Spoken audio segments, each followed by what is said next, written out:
Okay, so hello everyone. Today let us try and diagnose and fix a starter problem that I have on my vehicle. See,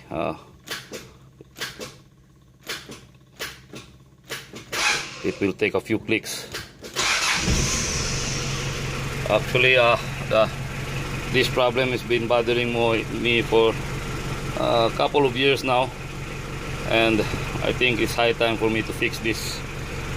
Did not bother because the starter still works. It still would turn the engine, but it just so happened that I still need to do it after a couple of clicks. So let's try and diagnose and fix the problem. We will do this methodically. Okay, so the first thing that I will do is I will check the battery if it's got the proper voltage. So we'll do this step by step. In this case, I know that I have good voltage. I have a voltmeter installed on my vehicle. See? So it's giving me 12.7 volts. On here it's giving me 13 volts. Be that as it may, I will still check the voltage of the battery with a multimeter. Okay.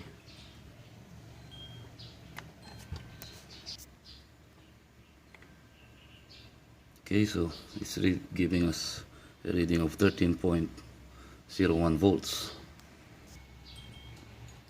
Okay, so it would seem that there's nothing wrong with the battery. Actually, it's fully charged. It's got 13 volts in it. But however, be advised, there's a difference between voltage and cranking amps. There are times, even if you check the battery with the multimeter, it will give you 12 volts or maybe even higher, but you would be surprised that it's not able to crank the motor. So that's the difference between voltage and cranking amps. I will give you an illustration. So in order for us to better understand between voltage and cranking amps, let's assume for 1 minute that this arm of mine is the battery and this is the voltage.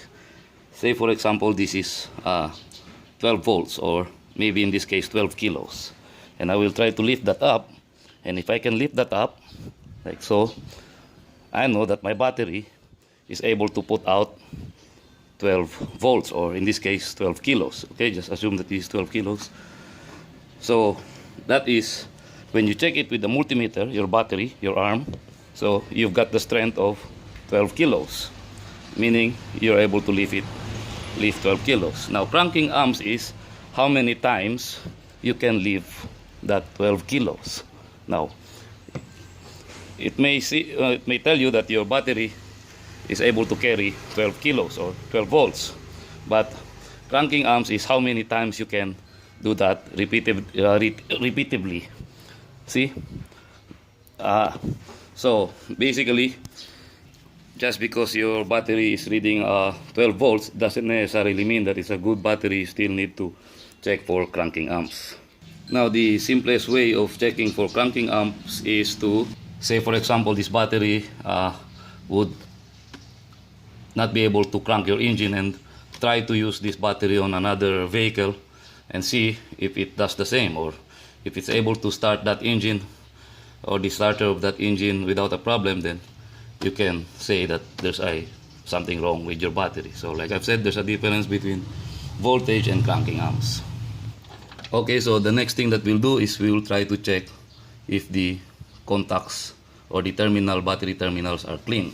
In this case it is. So we need to do that because if your battery terminals are not clean, that dirt on the terminal would result in resistance. So basically, even if your battery is able to put out 12 volts or 12.5 volts, something like that, but because of the dirt, is going to put out a lot of resistance, so that energy or that electricity won't be transmitted through your wiring because of the dirt. So in my case there is none, so I can now move on. I have a good battery, so let's now move on to the ignition switch. Now on the ignition switch, if I will turn on the key, everything is in order. Actually the relay would start, the relay for the engine start would start, so I can now say that there's nothing wrong with my ignition switch. Okay, So the next thing that we'll do is to try to find the relay that turns on the starter motor. Okay. So in this case, I know that this is the one. This is the relay that turns on the starter motor on this one. Okay. But if you're not sure, you might want to have your friend inside the cabin and try to turn the ignition switch and try to feel for any of the relay clicking. I'll try to disconnect this one just so we can be sure that this is indeed the relay that is connected from the ignition switch to the starter.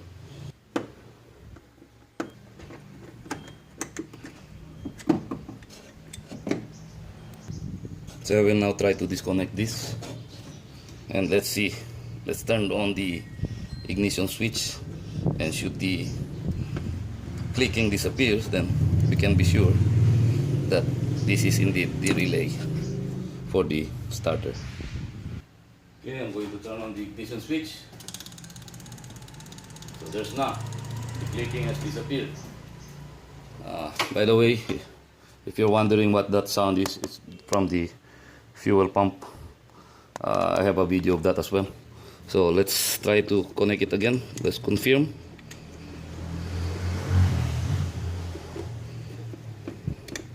I'm going to disconnect the fuel pump so that we can hear it audibly. Okay, so back on the relay. Okay, so I'll turn on the ignition switch. Okay, so we can hear the relay clicking.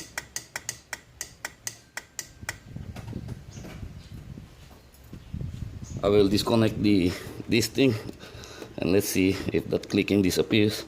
Now we can be sure that this is indeed the relay that turns on the starter motor. Okay, the clicking is gone. Let me connect that again. Okay.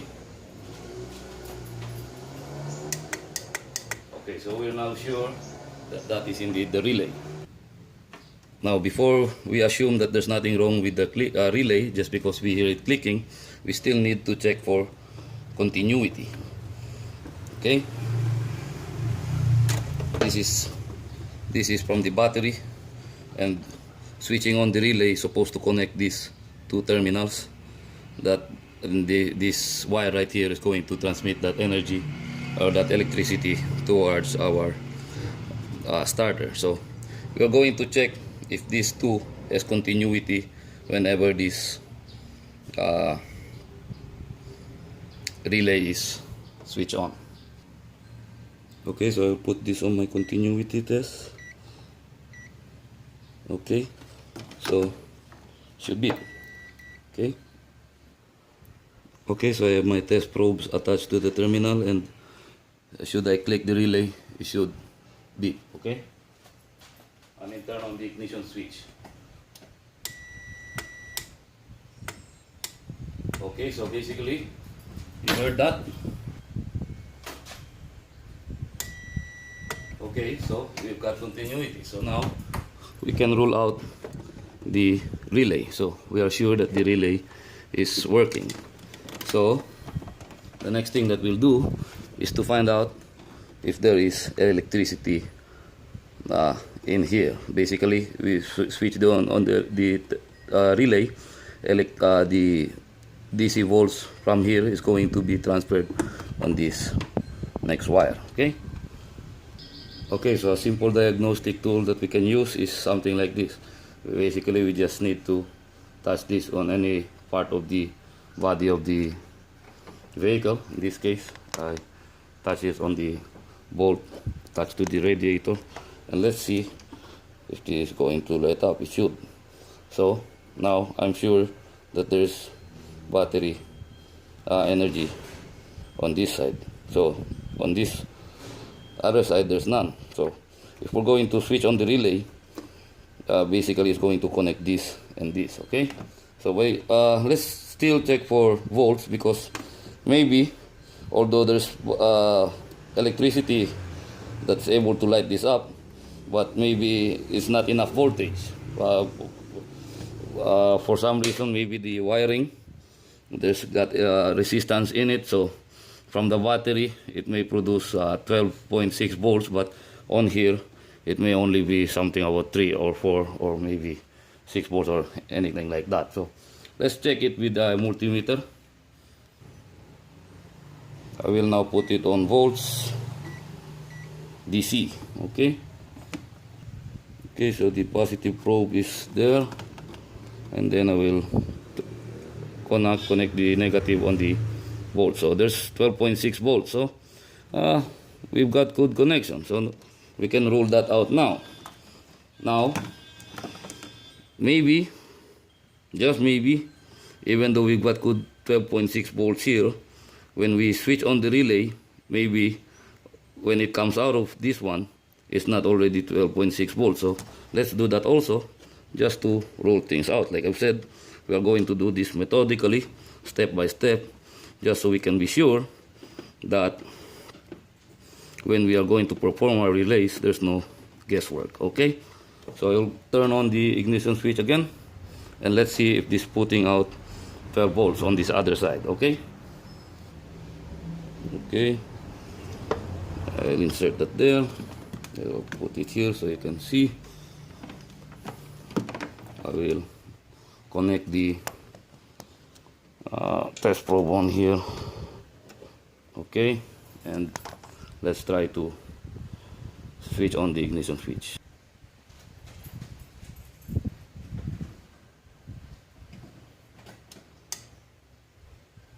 Okay, so it's giving us 12 point, I cannot see, 12.5 volts. So that's basically good. So now we are now sure that there's nothing wrong with our battery, there's nothing wrong with our ignition switch inside the cabin, there's nothing wrong with this relay, so we can put this back. So the next thing that we'll diagnose is that when we turn on the ignition switch, it will switch on the relay. The electricity from the battery is going to be transferred all the way to here. Okay, so maybe the electricity is not being transferred to here, so that's why it's not able to turn on the the starter solenoid. That's why it's not able to turn on the starter. So let's make sure. Let's check for the voltage of this one. Okay, so we connect the positive probe on this terminal, and let's see if it's able to produce 12 volts. Okay, or it's putting out at least 12 volts. And I would connect the negative here, any part of the battery, as long as it's bare metal. So we've got the multimeter there. Let's see if we've got energy or 12 volts. Okay, so 12.6. So now, again, like I've said, methodically, no problem with the battery, no problem with the ignition switch, no problem with the relay, no problem here. So now we can say that there's a problem with our either the starter solenoid or the starter itself. Now, on my case, I'm sure that it's relatively sure that it's not the starter, because the starter will still start. It just so happened that it needs a couple of more clicking before it does. So I'm basically have my money on the solenoid. So I'm going to take that out. Basically, it's held on by 2 bolts, one there and one, I'm not sure you can see that, basically below the starter. So for that we need to crawl or creep underneath the vehicle. Okay, so before we begin the process of removing the starter, we need to remove this. Okay, but before we do that, we need to take out the negative terminal, because this positive wire, if you can see that, okay, see, is directly connected to the starter. Now, if you did not remove the battery or the negative, when you remove this, if you touch this terminal to any port of the battery which is negative, you're going to short things out. It's going to spark, and we don't want that. Okay, so this is just 12 millimeter nut.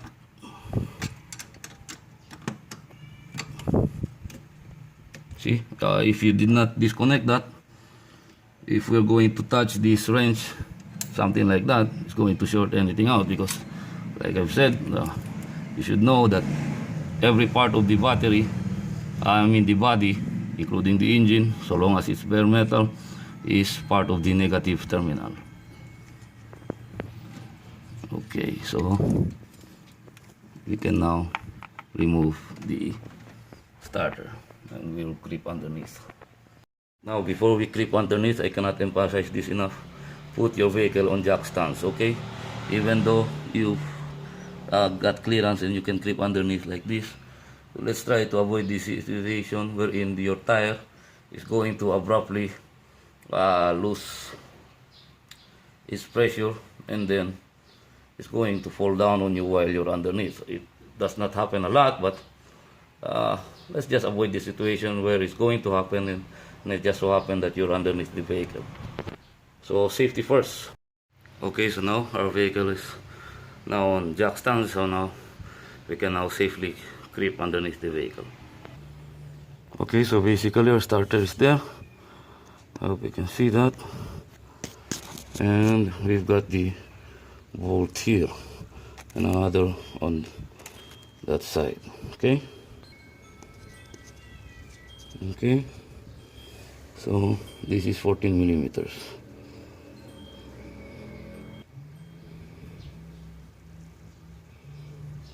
So I'll take that out. I need to stop recording. It's very difficult to do this from this angle. I need both hands, and my stand is not gonna fit underneath this vehicle. So I have already removed the bottom bolt. As for the upper bolt, I do believe it's better to have it access from this direction or area. As you can see, I already have the wrench on there. We just have to remove these two bolts and let's set aside the fuel filter. Okay, so as you can see, I've already set aside the manual fuel pump, wherein the fuel pump is, the fuel filter is located, so we have more room. Okay, so we can now try to, it's difficult to do this with one hand.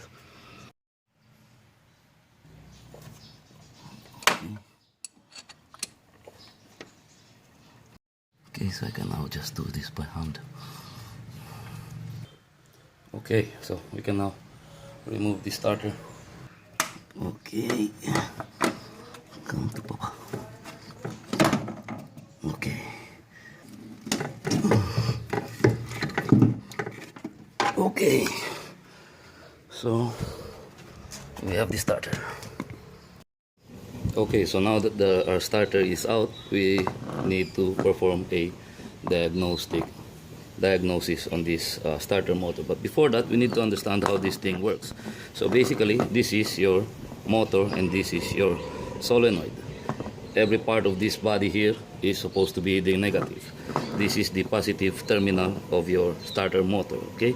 Now, if you're wondering why it does not have a negative, like I've said, every part of this body of the starter is supposed to be the negative. If you have this installed on your engine, the engine as well as the body, the entire body of the vehicle is supposed to be a negative. That's why, if you've noticed, your battery terminal is directly connected to the body, the chassis, as well as the engine. So if you have this installed in the engine, that negative current is going to pass through here. So, and here is where you are supposed to connect the positive terminal directly to your battery. Okay, and this is where the terminal that goes to the relay. A while ago we checked through the ignition switch. Turning on this ignition switch is going to power up this, and it's going to operate a lever somewhere here, and it's going to pull this gear out, and when that is pulled out, it's going to engage with the flywheel, and then the motor turns. So now we will perform a diagnosis as to which of these is not really working. It's either the motor or the solenoid. Now, in order for us to fully test this, we need to have a jumper cables, and unfortunately for me, I don't have jumper cables. Basically, this jumper cables belongs to my neighbor. I just borrowed it, and this jumper cables is basically, pardon my word, but it's crap. It's shit. It's not working. Although it says here it's rated at 400 amps, but I would say that it's bullshit. Because when I strip part of the cable, look how thin the wire inside is, and I do believe that cannot power up 400 amps. I do believe this only get good for maybe 5 or 10 amps. So this is bullshit. So the problem now is how can we test the starter. So I'll figure it out. Okay, so this is the best that I can do, because I don't have a jumper cable. Like I've said, every part of this motor is the negative. I'm going to touch the motor on the negative, like so.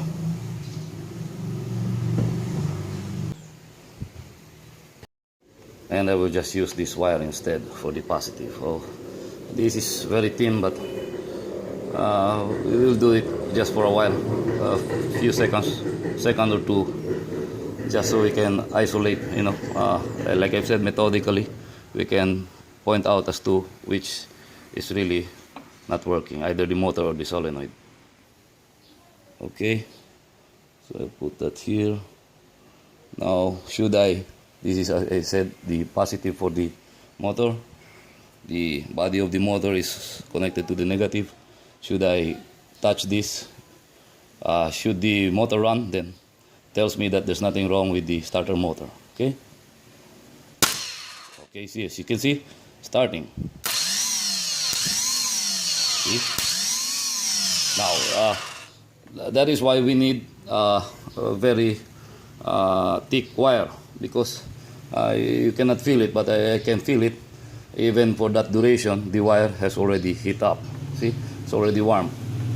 Now the next thing that I would want to do is to put it here, and then to find out whether the solenoid is not working. But there's no way for me to do that. But as of now, I can already assume that it's got a problem with the solenoid. So let's open up the solenoid. First, remove this. Okay, then I will remove this. Okay, the other one. Now we can pull out the solenoid.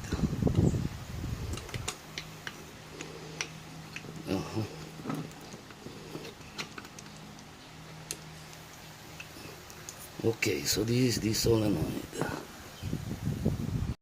Okay, so I don't think I need to replace this. At times it works one click, at times it needs to at least 5 to 10 clicks. So I don't think there's nothing really wrong with this, except that it's dirty. So we'll just clean this up, maybe apply grease inside here, and do believe that will fix our problem. I don't know if you can see that. You see the surface of the cylinder is scratched up, and this piston is no longer smooth. I do believe it was coated with chrome prior to that, but it's already got corrosion marks. Focus. Okay, so I'll try to brush this off with a wire brush. So I still have not cleaned it, brush it with a wire brush, but I just tried to insert it, just wiping it off with a rag, but it's already got smooth action inside it. See, when I first took it out, it took a lot of effort to even just pull this out. But now, so I'll do a little more cleaning. Okay.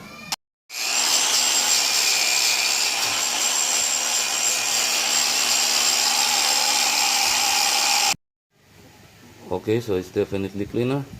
So I do believe that's it. But before putting this back inside, I will apply some a little bit of grease. Okay. So let's try to insert it again. Let's see if we have a smooth action. And we do. We'll rotate that so grease will also be applied inside the cylinder.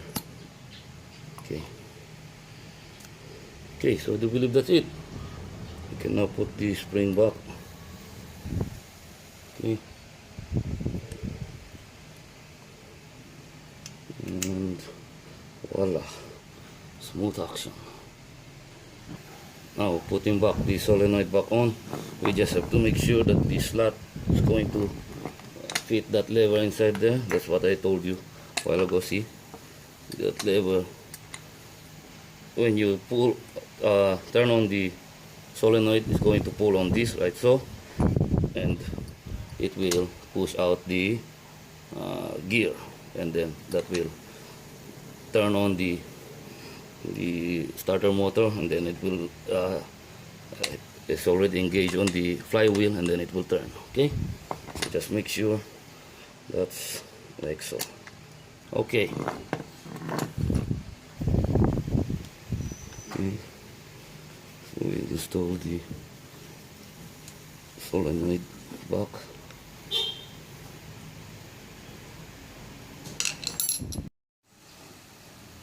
Okay, so now before installing this back on our engine, let's perform a test if our repair works. So basically this is positive. If we're going to connect it here, the motor is going to start, hopefully. Okay. Okay, so I'm going to touch this positive wire here and basically pay attention on this gear. It should pull out and begin to turn. Okay. Okay. Okay, see? It's pushing out. Now there's no clicking. Every time I contact the positive on this terminal here, it's working. Okay. So anyway, I do believe that's it. We can now put this back on our engine. Okay, so now I've already installed back the starter motor, so let's connect everything back in place. Again, this is the terminal for the positive terminal directly connected to the battery.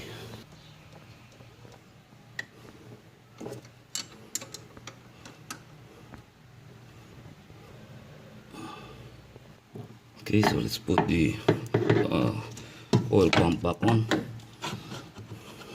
I mean the fuel pump, where the fuel filter is attached. Okay, so let's connect this back. Let's connect the negative terminal, and let's remove the jack stand, and let's start this. Okay, so everything is back in place. Everything is right where it should be. Jack stands are off. Let's start this, and let's see if our clicking problem goes away. Okay. Okay. Will you look at that? Okay. So let's try it again.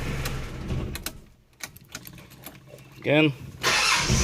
Okay. No more clicking problem. One more for good charm. Okay. One more for good luck.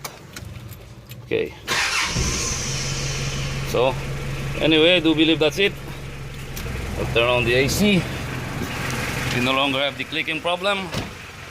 I no longer have to replace the solenoid. Just clean it up, add a little grease, and our repair work. So basically that's it. One more try, okay? turn off the AC. Let's turn it off. Okay, put the ignition key back on. Let's switch it on. Okay, so I do believe that's it. Anyway, if you like this video, please subscribe and like. Thank you for watching. Be advised, I'm not a professional. I don't do this for a living, but on this particular vehicle I do all my repairs, all the repairs that had to be done on this particular vehicle myself. So if you like to emulate what you've seen here, do so at your own risk. So like I've said, if you like this video, please subscribe and like. Thank you for watching. One more time. Okay, thank you.